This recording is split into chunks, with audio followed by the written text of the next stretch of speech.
Good morning, everyone. It's Roberto with Berto's Bird Life. So this video is going to be about my Ecuador trip.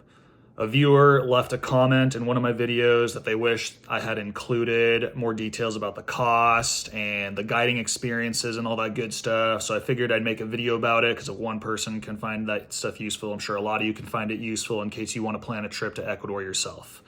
So in this video, I'm going to break it down this way.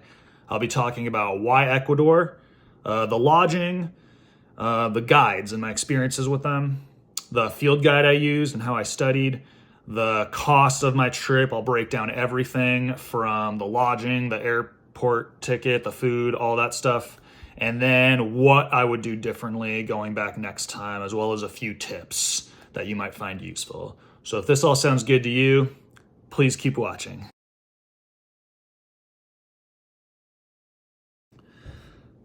Okay, so the first thing I'm going to talk about is why Ecuador?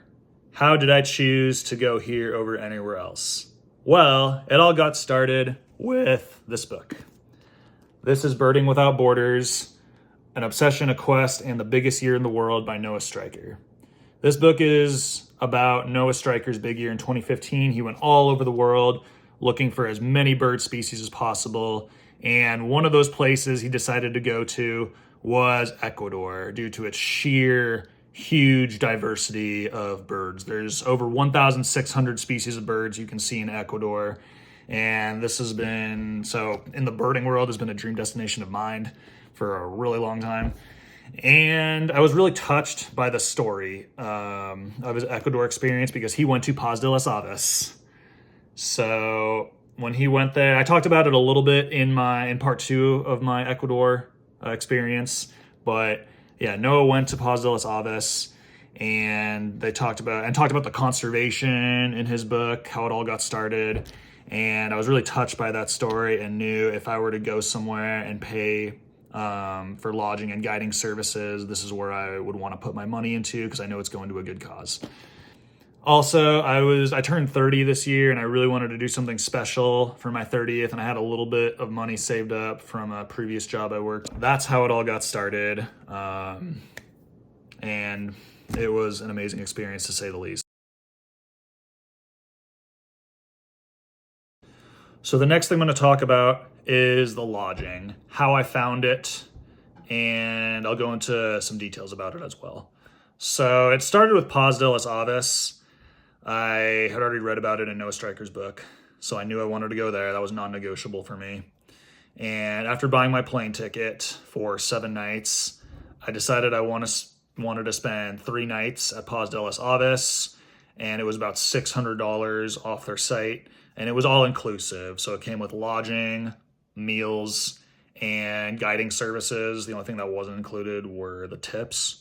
So I thought that was a pretty good deal, and I just went for it, ended up booking it for my very last 3 nights. Paz de las Aves was about a hour and a half, 2 hour drive from the Quito airport. So I figured, that'd be manageable for me.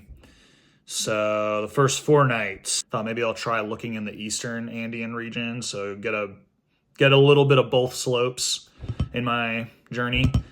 And I am part of the Birding Travel Facebook group. If you're into birding and love travel, I would highly recommend joining that Facebook group if you're not already a part of it. Lots of useful information in there. All these people sharing their birding travel experiences. Lots of people asking for help. People are more than happy to help. You find what you're looking for in that group. So there was a lot.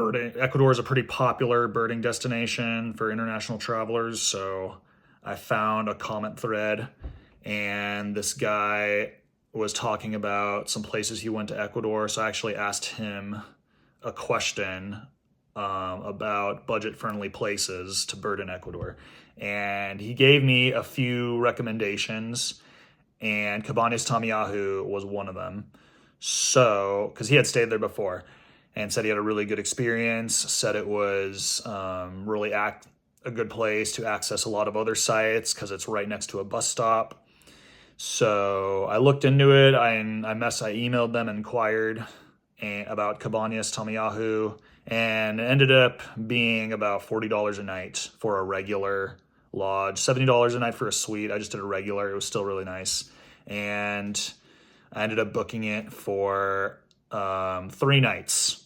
So my second, third, and fourth night were at Cabañas Tamayahu in the eastern region. So I had that, after that fourth night, I had that middle day to just make my way through the eastern, and it was about 2 hours east of the Andes. So I had that whole day, middle day in between Cabañas Tamayahu and Paz de las Aves to just bust my way from the eastern Andes into Quito, and then from Quito to Paz de las Aves. And then for the very first night, I got to Quito really late at night, so I just wanted to find somewhere cheap to stay. And I found a hotel. I just did a lot of research, something close to the airport that'd be easy to get to. I think I landed around 8 to 9 p.m. at night. So I found one for $35. I was trying to figure out how I was going to get from the airport to that hotel. And while I was making that booking, it asked me if I would like to pay an extra $8 to get a ride from the airport to the hotel. And I was like, yes, of course. So it ended up being about $43 for that night, including the ride. And it was really nice. Someone was just waiting for me there at the airport with a sign with my name on it. Made me feel really special. And yeah, got a ride to the hotel. Super easy, convenient. I don't know if all the hotels do that, make it that easy, but I would like to think they do. If that wasn't to happen, my plan was to just go to the customer service booth at the airport and just request them to find me a taxi to the hotel. That's what I did when I went to Costa Rica a few years back. Okay, so the next thing I'm going to talk about are my guides, my experiences with them, how I found them. Andy, who was my guide at Paz de las Aves, it was all inclusive, so he was just my guide to begin with. And then for Johnny, who was my guide at Cabañas Tamayahu, after I booked Cabañas Tamayahu, I got an email from the owner who I was in communication with, asked me if I would like any guiding. And I inquired about the price, and I asked for Johnny, since he was a newer guide. He was only charging $40 for the day, and it wasn't even a full day. It was like a good chunk of the day, but definitely not a full day. And I thought that was a really good deal. I knew no matter how experienced the guide was, I knew they were going to know more than I would. So I was like, yeah, let's do it. So my experiences with the guiding, I'm going to start off with Johnny. So initially, when I first was trying to figure out how to arrive to Cabañas Tamayahu, I was a little apprehensive about taking any public transportation, being in a totally new country. So I wanted to arrange a taxi. I knew it would be more expensive, but I wanted to play it safe, and I don't know, just to learn more first. So the taxi was about $120, and I arranged that through the owner of Cabañas Tamayahu, and it ended up being Johnny that came and picked me up the morning after my first night in Quito. And he picked me up at, I think, 7 a.m. And that was going to be a day of guiding for me. But I got told, Johnny messaged me that there was going to be a planned road closure in between Cabañas Tamayahu and Quito. So he said he would have to pick me up, and we weren't going to do any birding on the way. So I was like, okay, well then we're not going to do any guiding. And then we ended up having a little roadblock on the way.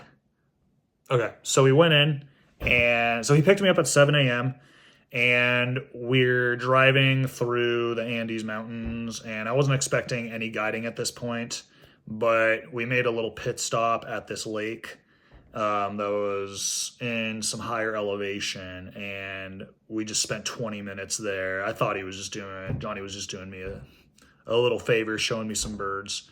And we actually saw a lot of stuff. It was slightly raining, so I didn't bring out my camera, but there were a lot of birds I saw out there that I didn't see anywhere else. The scarlet-bellied mountain tanager, the speckled redstart, very distant looks at both an Andean teal and an Andean duck that Johnny spotted. I would not have known what those two ducks were from far away had he not said what they were, but would like to get better looks at those birds next time. But I got really nice looks at the scarlet-bellied mountain tanager. That was really cool. And then, yeah, so we stopped there and kept going on, and then there ended up being a road closure. And that was due to a mudslide. Apparently there's a lot of mudslides in Ecuador, and therefore there's a lot of road closures. That was kind of the only thing that kind of really sucked about the trip. So we got stuck. So what we ended up doing was, while we're stuck in traffic, Johnny and I just got out and we just started doing some birding. And every time we went out birding, Johnny was really good about keeping checklist on eBird. So that was really nice, because then he would just make all these complete checklists and then just add me to them. And then I was able to just kind of take off what birds I didn't see to keep my life list, congruent with my eBird list. Yeah, we ended up getting stuck all day. Because there was the landslide that blocked us, and then because of that, we didn't make it past the road closure that was planned closer to Cabañas Tamiahu. So we ended up getting stuck for a really long time. We got lunch in town. So while we were waiting, we hit a bunch of different birding stops along the way.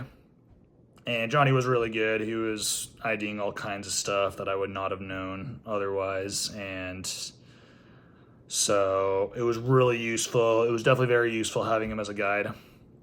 And then the next day, after we got through, we didn't end up getting to Cabañas Tamiahu till around 5 o'clock in the afternoon. But, and then the next day, Johnny picked me up after breakfast. I had a really early breakfast.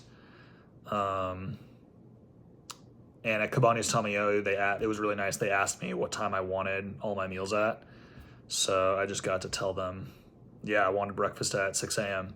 So I just get it out of the way, got caffeinated, and then I just got picked up around 6:30, and Johnny and I went to Guacamayo Ridge.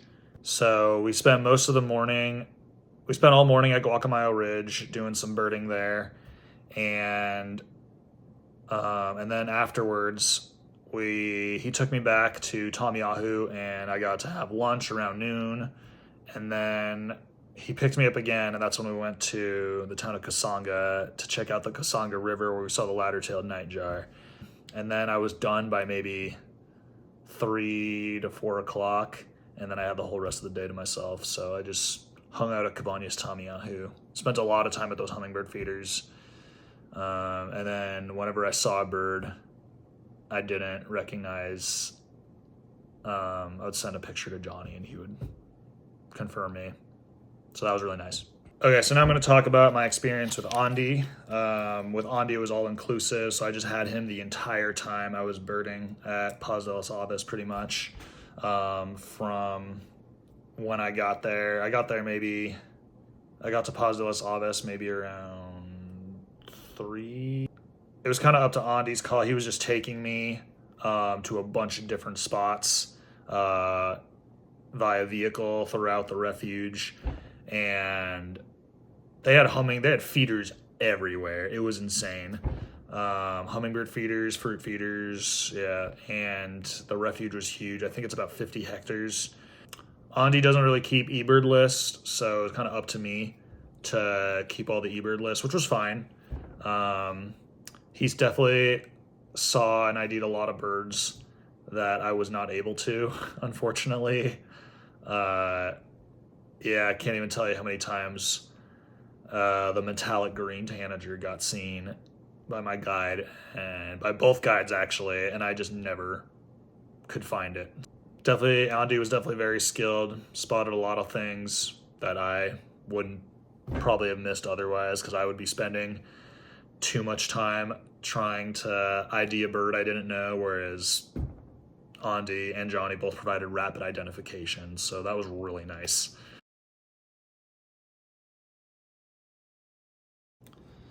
Okay, so next I'm going to talk about the field guide that I used and how I studied. It was actually this book right here, Birding Ecuador of the Helm Field Guides by Juan Frail and Robin Riestall. And I found this guide very useful. It had, in my research, it had the best reviews of all the birding guides for Ecuador, and it is thick. This is, I mean, like I said before, Ecuador's got over 1,600 species, so it makes sense. But I mean, looking through it, I mean, it honestly, it includes just about everything I could ask for in a field guide. It's got pictures in different forms, adults, juveniles, different color plumages of the birds. It's got range maps right next to the birds as descriptions under each bird, and then has them in bold for key field marks, which is really nice to have because then it tells you, hey, look for that more than anything. But yeah, I found it really useful. And some of the negative reviews I looked up was that a lot of the birds in this book don't really look like what they look like in the field. But you could say that about any guide. I've heard at least one person say that with just about every single field guide.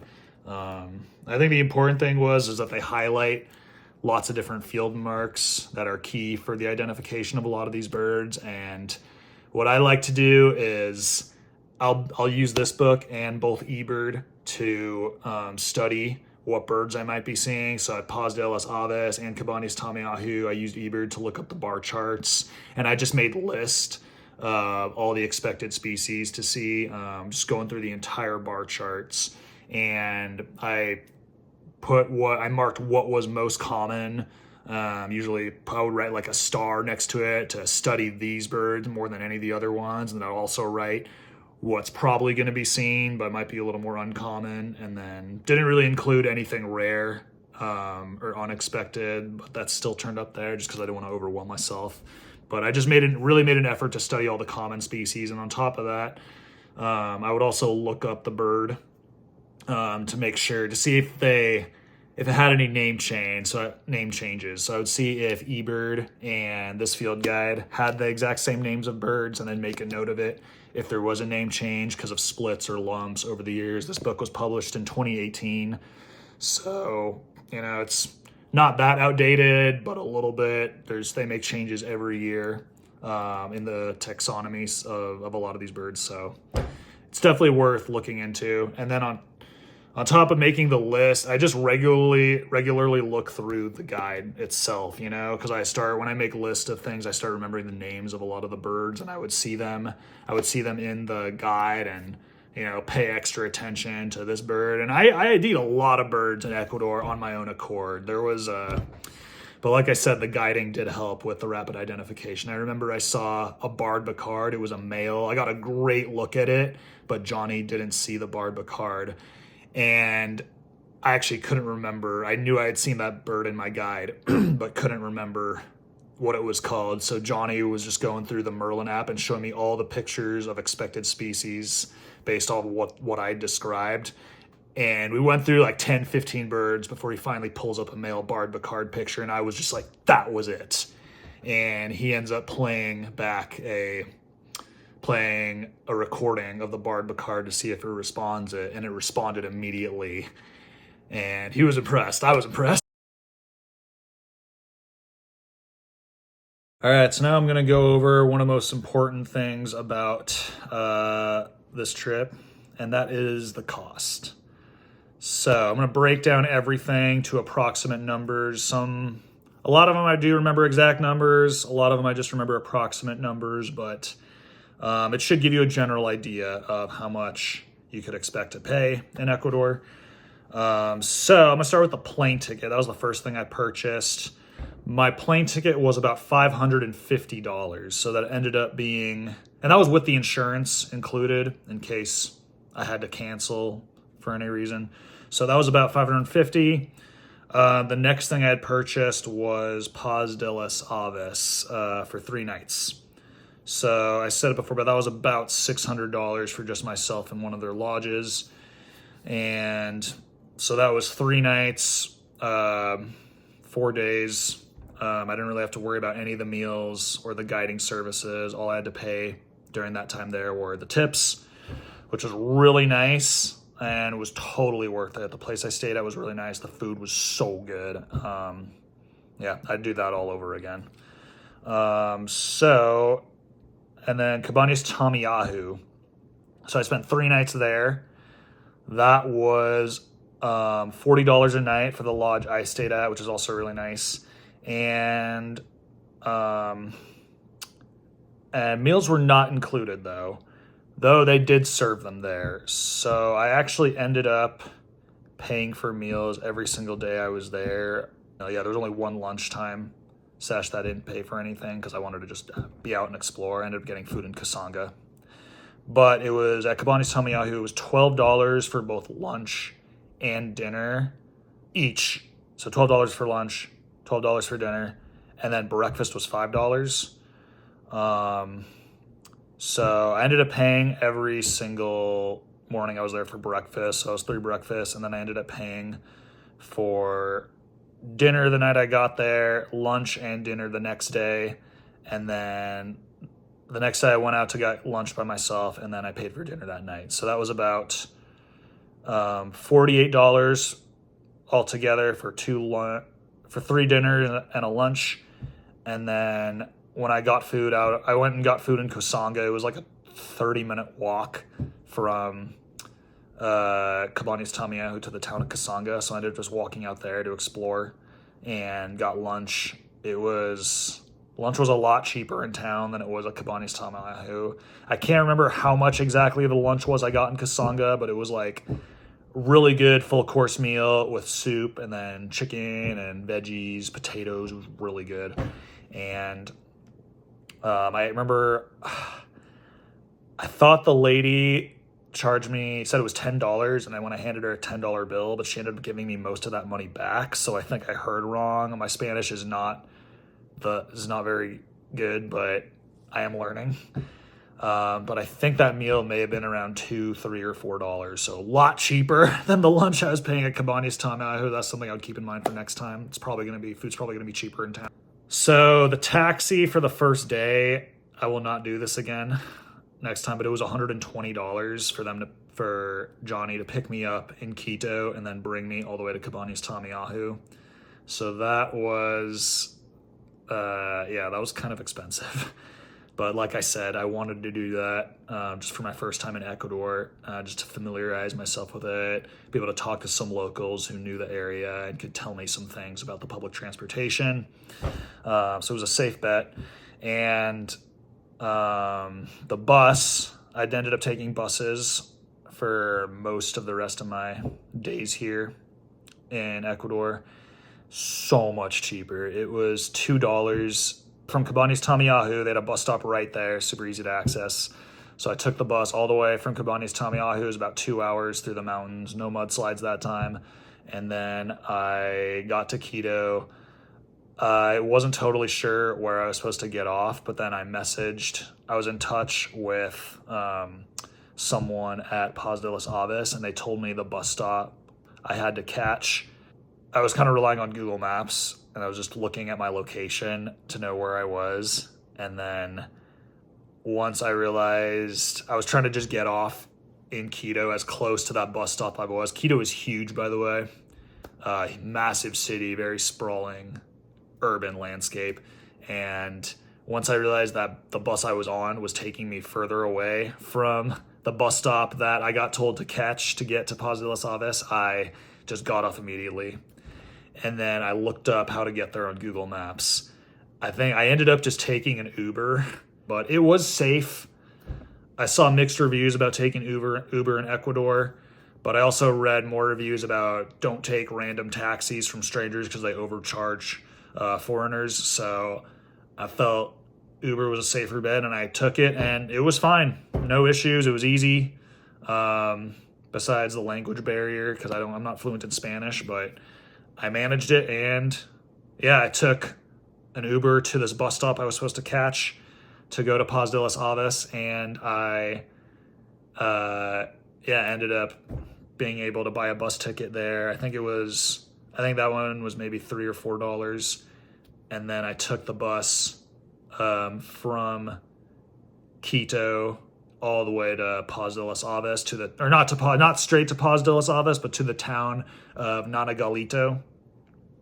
And in Nanagalito, I'd arranged for someone at Paz de las Aves to come pick me up in that town. It was about a 30-minute drive through really rural roads to the refuge.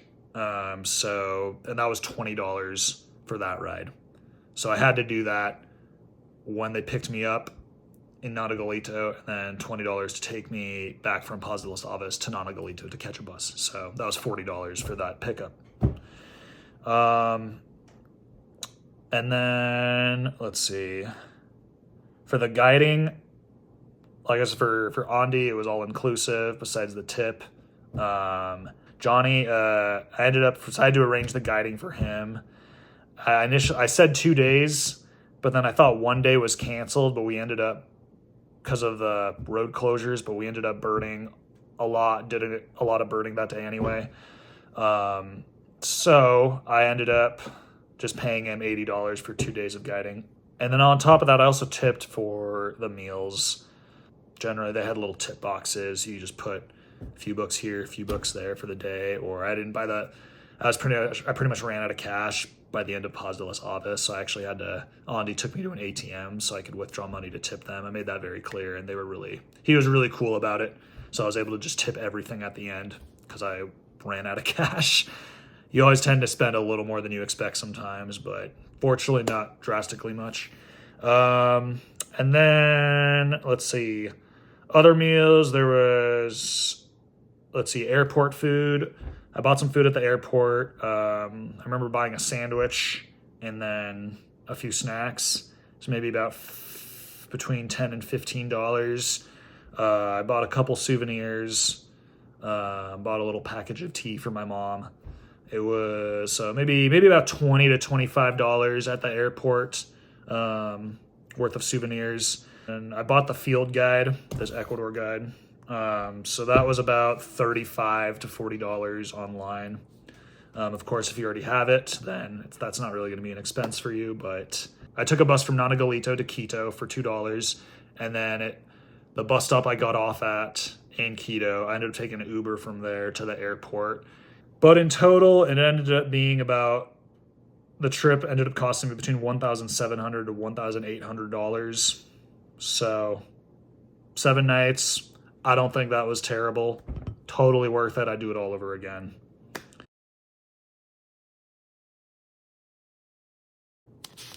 Okay, so for this last part of the video, I'm going to talk about the things I would do differently when I go back to Ecuador one day. I already really want to go back. And then as well as a few tips I would recommend just to have in mind for when you go there. So starting with what I would do differently. So I would definitely do bus over taxi any day. Uber's definitely, I'd do Uber again. It wasn't terribly expensive and it was safe. The only thing you want to keep in mind with the buses are the landslides. There was a landslide on my way from the hotel I stayed at in Quito to Cabañas Tamio that really held us up. There was also another landslide I forgot to mention earlier when I took the bus from Nanagalito into Quito. Fortunately, my flight wasn't until late at night, and I still had more than enough time by the time I got there, so I would just plan early. I didn't even catch the bus until early afternoon, maybe 1, 2 o'clock in Nanagalito, and the bus ride was only supposed to be a couple hours, but we ended up getting stopped for like 2 to 3 hours because there was some landslide. And then I had to catch an Uber, and I ended up not getting to the airport till like maybe 6:30, 7 o'clock at night, but my flight wasn't until 10:30 at night. fortunately, and it ended up getting delayed for an hour, so I didn't end up catching that flight till 11:30 at night, which was really nice. But I would just plan for the landslides without a question. That can really hold you up. It's not like the United States where if there's a road closure, they'll just they'll just funnel you through one lane at a time with traffic going one way or the other. They just stop everything completely. And you just have to wait. There's nothing really you can do about it. So, what else I would do differently? So actually, one of my top priorities going into this trip was that I wanted to see Andean condors. That did not happen because I did not plan my trip out accordingly. And that was just part of me being so new to the country, not really understanding the geography and where everything is as well as I do now. But yeah, I would like to see the Andean condors. California condors are my spark bird. So I would when I go back, I'm definitely going to make that a top priority. Antisana National Park apparently is one of the best places for them. So, yeah, definitely try to see the condors. I would also like to see, there's another bird I learned about while I was there. It's a hummingbird called the black-breasted puffleg. And yes, I saw so many hummingbirds while I was in Ecuador. Super beautiful. Ecuador's got over 130 species of hummingbirds. So you might be asking, what makes this hummingbird so special? Well, the black-breasted puffleg is actually critically endangered, and it can only be found in a really small area, just kind of northwest of Quito. So I would like to see that bird in the near future before it might possibly go extinct. I think they don't even know how many there might be. But yeah, would like to make an effort to see that. I'd also like to see the speckled bear. I love all animals. I love also the large ones, the large mammals. So speckled bear would be a cool animal to see. There are some places where you can reliably see them. So yeah, definitely make an effort to see that. Some other tips I would recommend: download WhatsApp. That was how I communicated with pretty much everybody I was in contact with in Ecuador, either WhatsApp or email. I use my email too, but it was primarily WhatsApp rather than texting. So yeah, download WhatsApp if you're planning on going to Ecuador for sure. Try to know Spanish as well.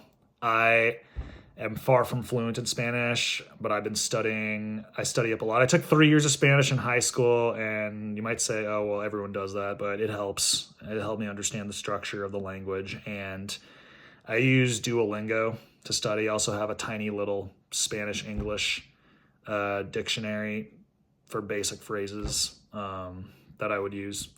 And I got by with as little Spanish as I know, but it was difficult for sure. One example, this is probably the most dramatic example I experienced of the language barrier in Ecuador was when I was actually at the bus stop I got dropped off in Quito by an Uber when I was in between Cabañas Tamiahu and Paz de las Aves. I was trying to figure out, there was all kinds of buses everywhere and all these various stops to take, and I was trying to figure out which one I needed to take. So there were all these booths I was going up to, but nobody spoke English. So I was trying to explain in Spanish, using as much Spanish as I know, that I needed to get to Nanagalito. And I was good at explaining it to them, but when it came to me understanding what they were trying to tell me, that's when I struggled, and they were pointing me to a certain booth that I had to go to in Spanish, and I would just try to pick out any word I could understand that I knew what she meant. Like I heard the lady at the booth say rojo, and I knew that was the color red, and she pointed over to one of the other booths. I was like, oh, gotta go to the one with the red. And then there were 2 booths with red, so I just went to one of them, and then I explained I needed to get to Nanagalito. And then I guess it turned out to be I needed to go to the other booth that was red. So I went to that booth and ended up buying a ticket to to Nanagalito. So I had to go catch a bus. So I asked the guy where the bus stop was, and there were multiple bus stops. And he told me, he explained to me which one I had to go to in Spanish. I just remember hearing Blanco. So I was like, okay, go to the white one. And there were multiple white ones. So I was trying to figure out. So I ended up stopping. I ended up checking in with some people in uniform. They might have been security guards. I'm not sure, but they were explaining to me the bus I needed to go to.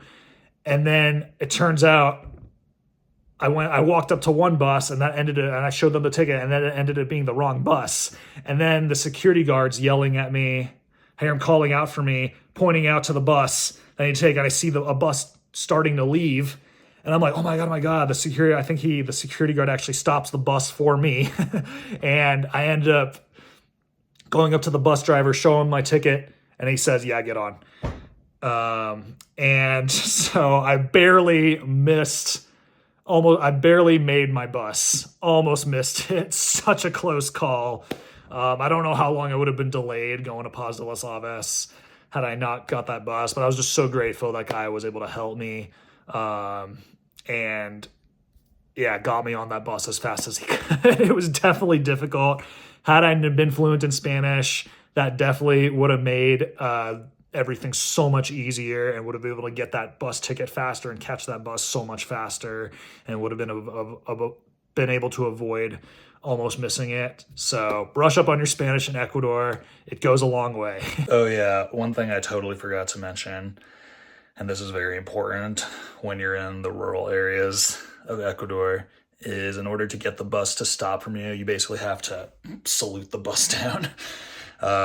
Because if you don't, they will not stop for you. It happened to me 3 times at the bus stop near Cabañas Tamiahu, because I had no idea you were supposed to do that, and a bus drove past me while I was sitting at the stop 3 separate times. And I ended up waiting there for a whole hour and a half before I decided to just turn back and go explore Kosanga instead.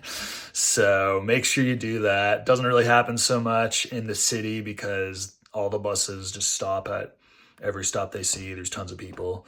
But in the rural areas, definitely do that. Once I got told you had to do that, I had no issues catching the bus. But they will not stop for you. But on the plus side, had that not happened, I would not have found that fork-tailed flycatcher at the bus stop. That was the only rarity I've found in a foreign country to this day. So that was pretty cool. All right, so that concludes everything I'm going to talk about regarding my Ecuador trip.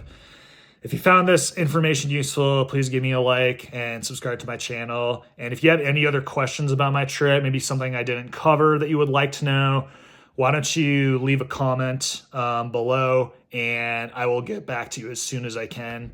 Thanks again for watching. I had fun making this video. I hope to do more trips like this in the future abroad. I'm currently trying to set up my life so that I can be able to do more trips like this in the future and have more birding experiences abroad. But until I get to that point, it might not be a while before I have another trip like that. But thanks again for watching. Hope you guys enjoyed it, and take care.